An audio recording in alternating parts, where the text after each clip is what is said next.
Duk temu, kalau ada sis dan fibroid, adakah ia punca untuk saya susah hamil?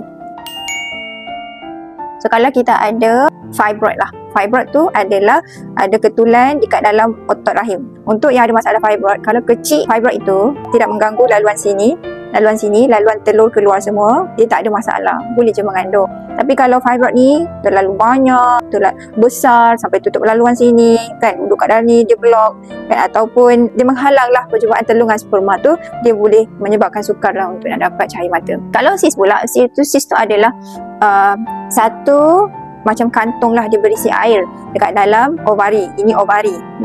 Sis ada pelbagai jenis. Ada yang simple sis, ada endometriosis dan pelbagai jenis sis lain lah.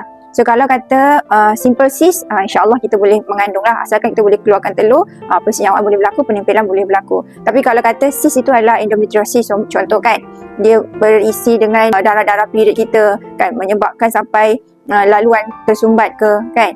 So dia boleh menyebabkan sukar untuk mendapat cahaya mata. So kalau kata korang yang ada masalah sis fibroid ke, korang nak tahu sama ada korang boleh mengandung ke tidak ke, korang boleh jumpa doktor lah untuk bantuan lebih lanjut. Kalau nak doktor membantu pun boleh. Sila komen.